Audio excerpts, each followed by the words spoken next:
Batman Superman Annual Issue 1 sees two children pitting Superman and Batman toys against each other, getting into an argument over which hero could take down the other. Bat-Mite and Mr. Mxyzptlk pull the kids apart, saying this is no way to act, and young imps like themselves will never learn to manipulate time if they can't share. The kids apologize, saying that they were arguing over who would win in a fight between Batman and Superman. Mxyzptlk says that Superman would easily win, but Bat-Mite knows that the world's greatest detective would win thanks to his money. Both imps begin to argue amongst themselves over the power sets, with Bat-Mite noting that while Superman has all of the powers in the world, does that mean that's why Mxyzptlk has lost so many times? To settle their argument, the imps have a freestyle imp battle, with Bat-Mite going first, beginning with the end of the world, which Superman, Lois and John have no idea why it is happening.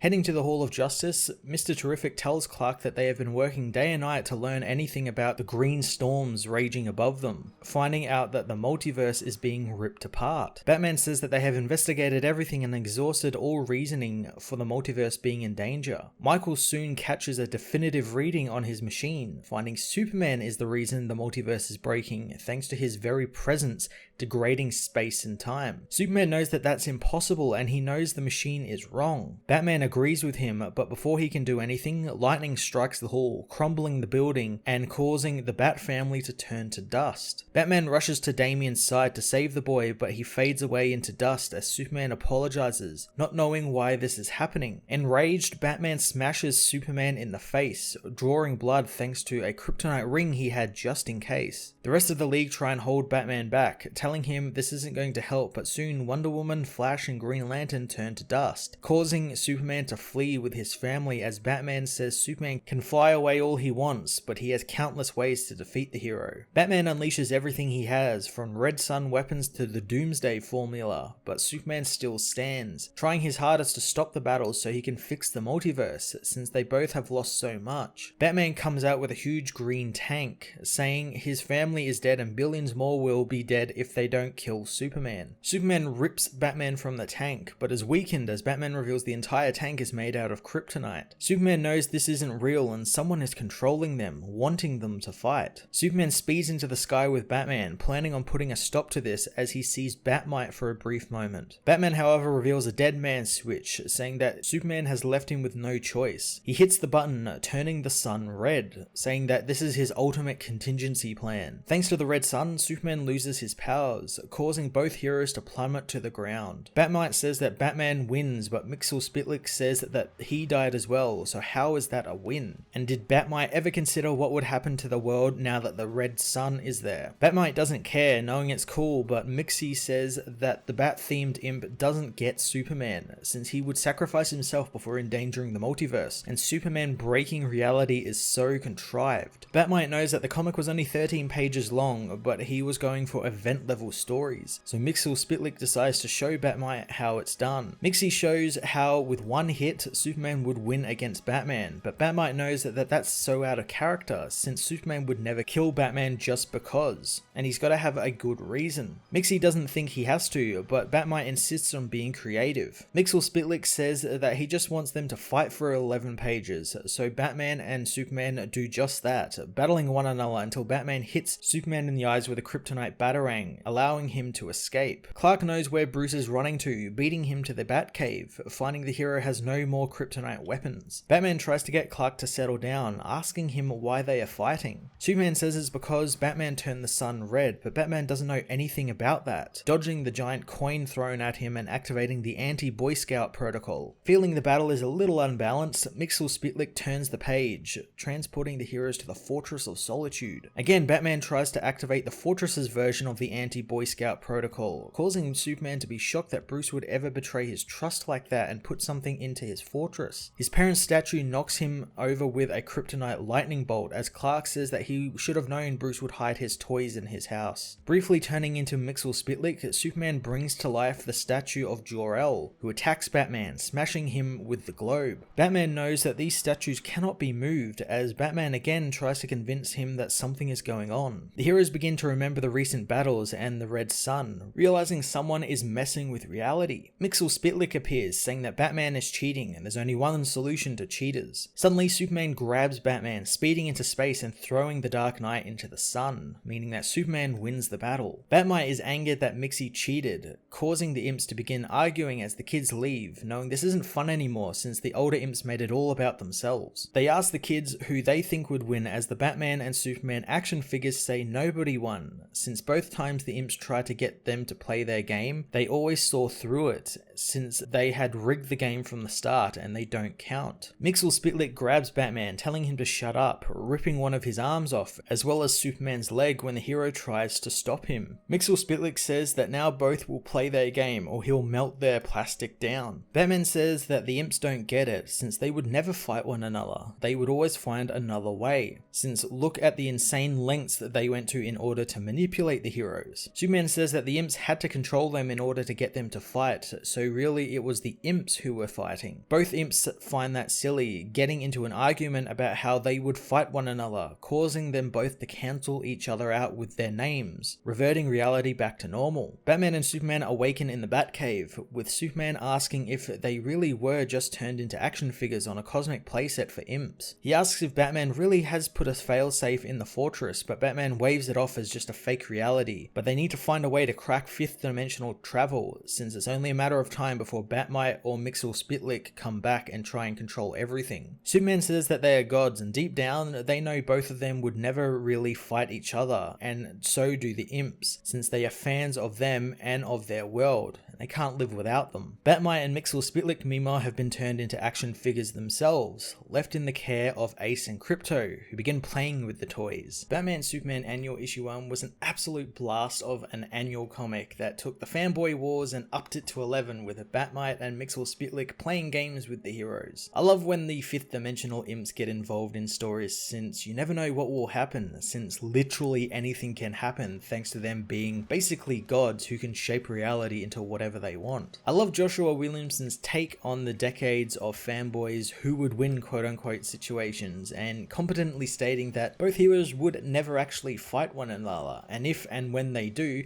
it's always because there's some contrived, insane reason for it. They would never just fight because they just want to fight. It was also a really great take on the imps themselves, with them being fanboys, and as Superman says at the end, they are fans of these characters and they never want to see them actually die, and this is all just sort of a hypothetical for them, since if they die then they sort of have no reason for existing, which I thought was really cool, because as well it builds off what Mxyzptlk was doing at the start of Rebirth when he was in Action Comics and Superman. All in all, this was really fun, and it was really fun seeing these fights going from multiversal collapses to just straight up slugfests. I'm going to give this issue a 9 out of 10.